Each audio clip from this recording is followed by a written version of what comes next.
If I had known one phone call could turn my whole summer into a secret, I would have let it ring until it stopped. I would have watched the screen fade to black and gone back to sanding wood like nothing could touch me. But I answered, because that is who I am. I pick up the phone, I show up, I fix what is broken. I just never thought the thing that would crack first would be me. My name is Evan Miller. I'm 27 years old, and I live in a small town off Lake Erie in Ohio, where the air smells like pine and water, and everyone waves like they mean it. I'm a freelance carpenter. I rebuild decks, patch roofs, and make old houses feel steady again. My dad taught me everything before he died 5 years ago. When he passed, he left me his tools and his quiet way of living. Keep your head down, do your work, stay out of trouble. Drama was never my thing. I liked my life simple. Wood, nails, a steady paycheck, and quiet nights by the lake with a beer in my hand. That plan lasted until early June, when my phone rang and a voice I had not heard in years said my name like she was testing how it sounded. "Evan, you still fixin' houses?" The voice was warm but careful. It took me a second to place it. Then it hit me like a door opening to a room I had not thought about in a long time. "Marianne Keller," I said. "Yeah," she answered, and I could hear the small smile in her voice.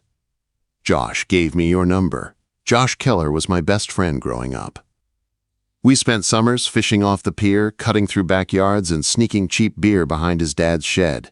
He moved to New York 5 years ago chasing a finance job.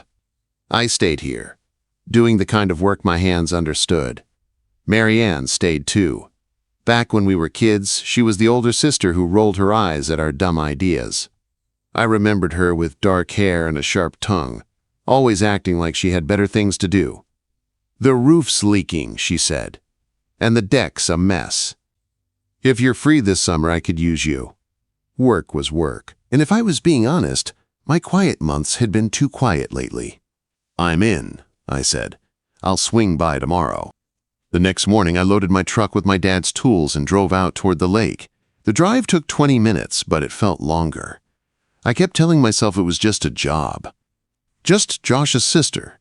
Just a lakehouse that needed repairs. Then I turned down her gravel path and saw the house. It sat on a quiet stretch of shoreline, surrounded by tall pines that swayed like they were whispering to each other. Old cedar siding, a wide deck facing the water. The roof looked tired. The deck looked worse. Marianne was waiting on the porch when I pulled up. She wore jeans and a loose white shirt, her hair tied back in a messy bun, like she had not tried too hard. She was not the girl I remembered. This Marianne was calmer, steadier. Her face was softer, but her eyes held something deeper, like a story she had not told anyone yet. "Evan Miller," she said. "All grown up." "Marianne Keller," I said, still bossing people around. She laughed, and the sound surprised me. It was warm. We walked around the house while she pointed out the damage. I listened, nodded, already mapping the job in my head. It was big. 2 months if I worked steady. By noon, I was tearing out rotten deck boards. The lake was calm, bright under the sun. Sawdust stuck to my arms. Sweat ran down my back. I was focused, the way I always got when work took over. Then the screen door opened behind me. Marianne stepped out with a glass of iced tea and set it beside me without a word. When I looked up to thank her, I caught her eyes on me. Not a quick glance. A look that stayed. "Thanks," I said, keeping my voice steady. She nodded, then paused, like she wanted to say something else. She did not. The rest of the week followed the same rhythm. I showed up every morning. I worked.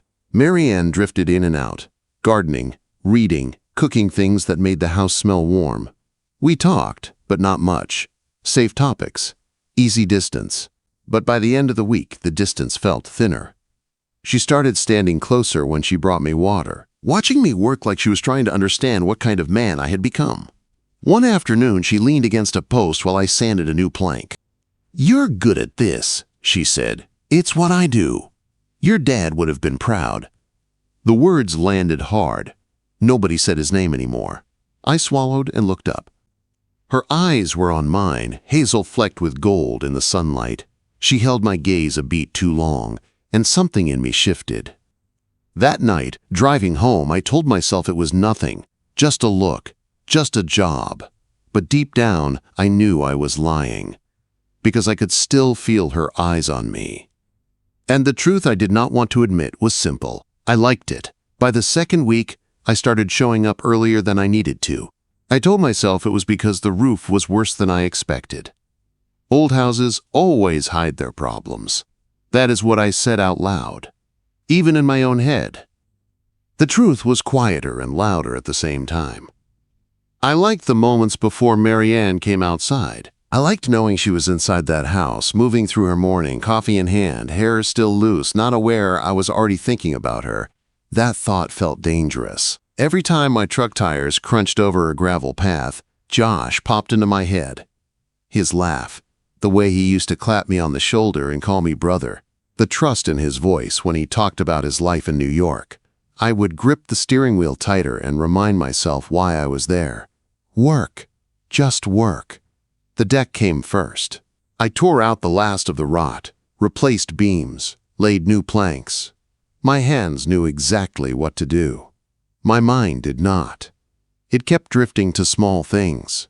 The way Marianne's hair slipped loose when she forgot to tie it back. The way she leaned on the railing to watch the gulls, not even noticing I was watching her. The way she said my name like it carried weight. On Tuesday, she brought out lunch instead of just water. A turkey sandwich wrapped in foil, thick with avocado, and a small bag of chips. The kind of lunch you pack for someone you care about. You didn't have to do this, I said. She shrugged like it was nothing, but her cheeks warmed just a little. You work like you forget you're human. Eat. I sat on the steps and ate while she stood nearby, arms folded, staring out at the lake. The silence between us was not empty. It felt full, like a held breath. Josh, doing okay? I asked, because I needed something safe. Her mouth tightened for half a second. Busy. New York suits him. He likes the noise. And you? I asked before I could stop myself. You like it quiet out here? She glanced at me, not defensive, just honest. Sometimes. Sometimes it's too quiet. There was something lonely in the way she said it. I felt the urge to fix it, like a loose board. But people were not that simple. It won't always feel like that, I said. She studied me. You say that like you're sure. I wasn't sure of anything anymore. Wednesday was the day the weather turned. I was on the roof pulling up old shingles when the sky darkened fast. The breeze went heavy. The lake looked bruised under rolling clouds. I should have climbed down right away, but pride makes men stupid. I wanted to finish the section before the rain hit. The first drops came hard.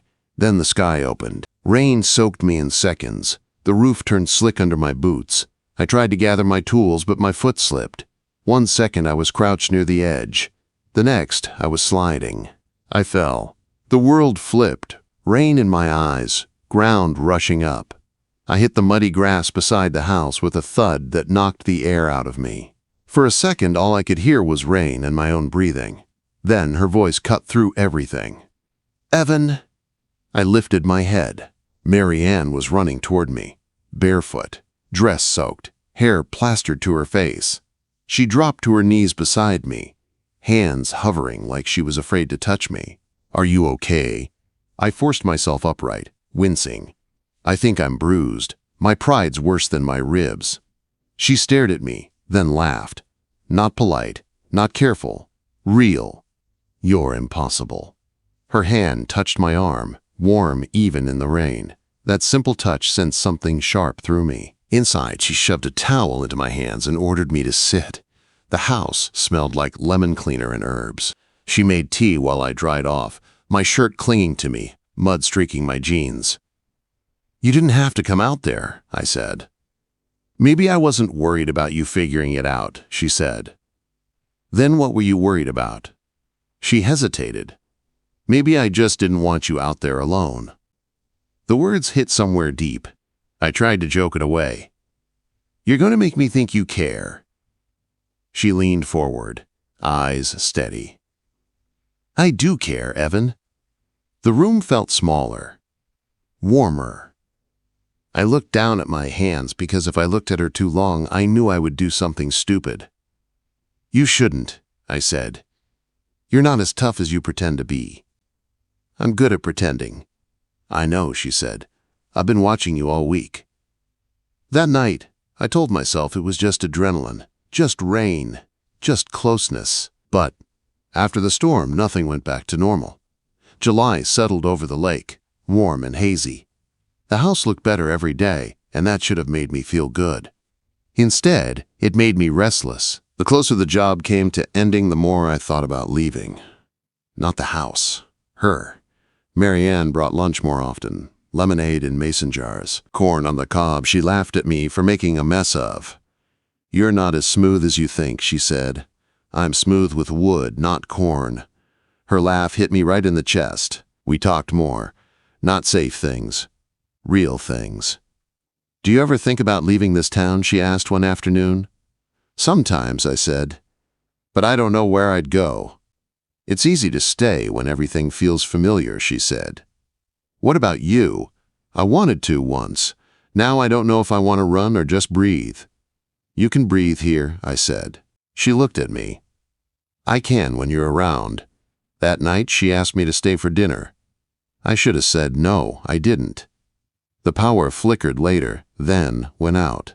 I checked the breaker, and when I turned around, she was standing at the end of the hallway, light behind her, eyes steady. "I can't keep doing this," she said. "Doing what?" "Acting like I don't feel it. Watching you leave like it doesn't matter." She stepped closer. "Stop faking like you don't want this too." My phone buzzed in my pocket before I could answer, and I knew right then that whatever came next would change everything. The phone kept buzzing in my pocket like it knew I was standing on the edge of something I could not come back from. Marianne was right there in front of me, close enough that I could smell her soap and feel the warmth of her skin through the air. She had said the words out loud. "Stop faking!" And every excuse I had built all summer felt thin. I pulled the phone out and saw Josh's name on the screen. I should have answered right away. I didn't. I looked at Marianne first. Her face was calm, but her eyes were not. They were watching me, waiting to see which way I would go. "I should take this," I said. She nodded once. "You should." I stepped a few feet away and answered. Josh's voice came through easy, like nothing in the world was wrong. "Evan, man, you got a minute?" "Yeah," I said. "What's up?" He told me he was thinking about coming home for a weekend. Maybe next week. He missed the lake. He was worried about Marianne. Every word landed heavy in my chest. I told him she was doing fine, that the house was coming together, that everything was solid.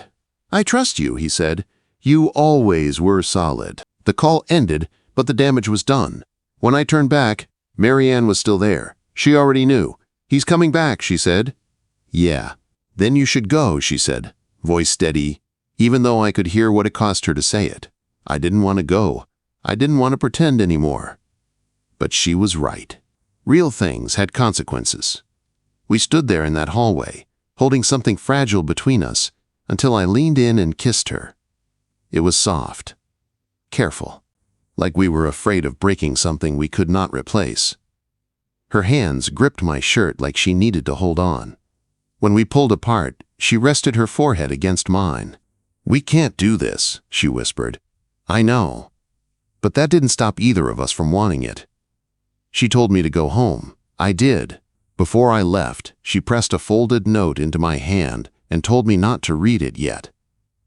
I drove home with the windows down, my heart pounding. When I finally opened the note, it felt like a promise and a warning all at once.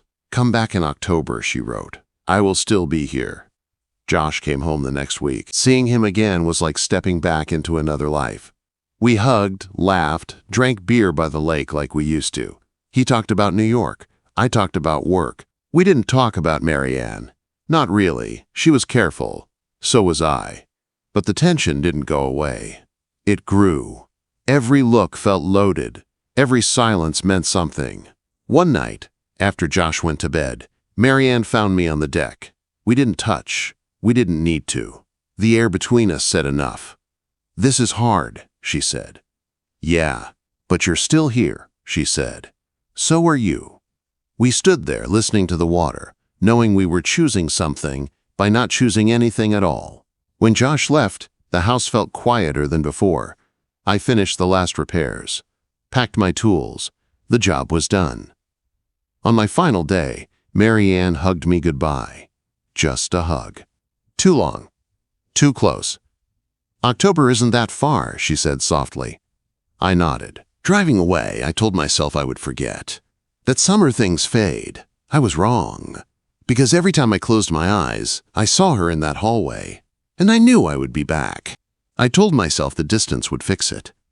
That once I was gone from the lake house, once my hands were busy on other jobs, and my nights were filled with noise instead of quiet, the pull would fade. That is what sensible people believe. I was never as sensible as I pretended to be. The weeks after I left felt wrong. Not loud, not dramatic, just hollow. I worked every day, took jobs I did not need, stayed late sanding and measuring just so I would not go home too early. At night, I sat by my own stretch of lake and tried to enjoy the calm I used to love. It did not work. The water felt colder. The quiet felt empty. Mary Ann did not call. I did not call her. That was the rule we never said out loud. Josh texted now and then. Pictures of office views. Jokes about missing real beer. He thanked me again for helping his sister. Every message felt like a reminder of the line I had crossed and was still standing on. By late August, the leaves started to change at the edges, green giving way to yellow, like the world was slowly exhaling. I carried Mary Ann's note in my wallet everywhere. I did not read it anymore. I did not need to. I knew it by heart. Come back when the leaves start turning. October. I told myself I would wait until then. I told myself patience meant I was doing the right thing. But patience is hard when you already know what you want. The first time I saw her again was not planned. I was picking up supplies at the hardware store when I heard my name. Evan. I turned, and there she was at the end of the aisle, holding a box of light bulbs like she had forgotten what she came in for. Her hair was down, longer than I remembered, and she wore a sweater that made her look softer somehow. Older, calmer, and exactly the same. For a second, neither of us moved. Then she smiled, small and careful, like she was checking if the ground was safe. "Hey," she said, "hey." That was all it took. One word. The space between us filled instantly, like it had never emptied at all. We talked there in the aisle, pretending it was casual, about the weather, about how the house was holding up, about nothing that mattered and everything that did. "Josh, still in New York?" I asked. She nodded. "He is, busy as ever." I waited for her to say more. She didn't. I didn't either. When we said goodbye in the parking lot, it felt unfinished, like we had both opened a door just enough to see what was behind it and then closed it again. That night, I could not sleep. The next week, she texted me. The deck could use another look before winter, just to be safe. I stared at the message longer than I should have. "I can stop by," I typed back. When I pulled into her driveway, the trees were already turning. Gold and red reflected off the lake. The house looked exactly the same, but it felt different. Quieter. Like it was holding something. Mary Ann opened the door before I knocked. "You came," she said. "I said I would." She stepped aside and let me in. We walked the deck together, pointing out small things that did not really need fixing. Loose screws. A spot that might need sealing. Excuses, all of them. Inside, she poured coffee. We stood too close in the kitchen, our shoulders brushing like accidents we did not correct. "You look tired," she said. "You look steadier," I answered. She smiled at that. "They say fall is a season for letting go," she said, looking out the window. "Or for deciding what to hold on to," I said. Her eyes met mine. We did not kiss then. We did not touch at all. That made it worse. When I left that day, she walked me to my truck. "October is here," she said quietly. "I know." She hesitated, then reached into her pocket and placed her hand over mine. Just for a second. Just enough. I'm not pretending anymore, she said. Neither am I. As I drove away, I knew something had shifted. The waiting was over. And whatever came next would not be quiet. October did not arrive all at once. It crept in slow, cooling the air, thinning the crowds, stripping the lake back down to its bones. The town felt smaller again, quieter, like it was giving us space, or maybe warning us. Marianne and I stopped pretending. Not in a loud way, not with big gestures or confessions. We just stopped acting like there was nothing between us. The looks lasted longer. The conversations went deeper. The excuses for seeing each other became thinner. I came back to the lake house to seal the deck before winter. That was the reason. We both knew it was not the truth. The leaves crunched under my boots when I walked up to the house. Smoke curled from the chimney. She had the place warm already, like she had been expecting me. You didn't have to come so early, she said. I wanted to.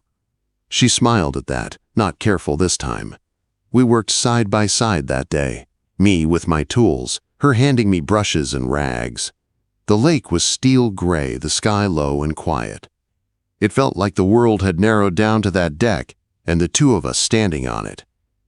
At lunch, she made soup. We sat at the table, close enough that our knees touched under the wood.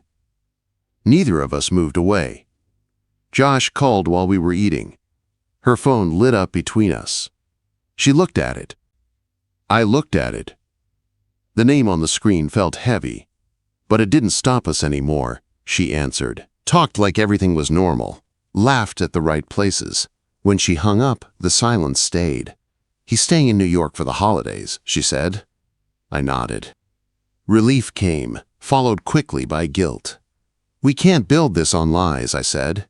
She met my eyes. Then we build it on truth, even if it's hard. That afternoon, the wind picked up. Clouds rolled in. I finished the last coat of stain just as the first cold drops hit. We rushed inside laughing, breathless, hair damp, hands cold. The door closed behind us, and the quiet wrapped around us. She stopped in the hallway, the same hallway where everything had changed weeks before. We're really doing this, she said. I stepped closer. I think we already are. She looked at me like she was seeing me clearly for the first time. Then she reached for my hand and didn't let go. The kiss this time was not careful. It was hungry and honest, like something we had held back for too long. I felt her hands on my chest, steady and sure. I pulled her close, feeling her breath catch as she pressed into me. We didn't rush. We didn't need to. The world outside could wait. Later, we sat wrapped in a blanket on the couch, the fire low, the lake dark beyond the windows. This doesn't feel like a mistake, she said quietly. No, I said. It feels like coming home. She rested her head on my shoulder. For the first time in a long while, I felt still. But even in that peace, I knew it wasn't over. Because love that grows in secret does not stay hidden forever. And Josh would come home again. Josh came home in December. The town was dressed in lights, the lake edged with thin ice, the air sharp enough to sting your lungs. I knew the moment his truck pulled into town because my phone buzzed with his name, and my heart sank and lifted at the same time. You around tonight? He texted. Beer? Yeah, I replied. Always. Marianne knew before I said anything. She always did. I told her anyway, standing in her kitchen while snow tapped softly against the windows. He's here. She nodded, slow and steady like she had been preparing for this since October. Then, this is the part where we don't hide, she said. That scared me more than sneaking ever had. We met Josh at our old spot by the lake. Same bar, same worn stools, same jokes. He looked the same and different all at once. Older. Tired in a way I recognized now. We laughed. We drank. We talked about everything, except the things sitting right between us. After the second beer, Josh leaned back and looked at me the way he used to when we were kids, and he was about to ask something real. You and Marianne been spending a lot of time together, he said. The air went still. I didn't dodge it. I didn't joke. I didn't pretend. Yeah, I said. We have. He watched my face, searching for something. Then he looked past me, toward the window, toward the lake we grew up on. She deserves to be happy, he said quietly. So do you, I said. He nodded once. I trust you, Evie. Just don't break her. I won't, I said, and I meant it with everything I had. That night, I went back to the lake house. Marianne was waiting. I told her everything, every word, every pause. When I finished, she let out a breath she'd been holding for months and pulled me into her arms. So that's it, she said softly. That's it. Winter settled in after that, not just on the lake, but in our lives. Slow mornings, long talks, quiet nights that felt full instead of empty. By spring, I was there more than I wasn't. By summer, I wasn't pretending anymore. And that secret summer that started with a phone call and a whispered truth didn't break us like I once feared. It built something steadier, something real, something I never saw coming, but would never let go of.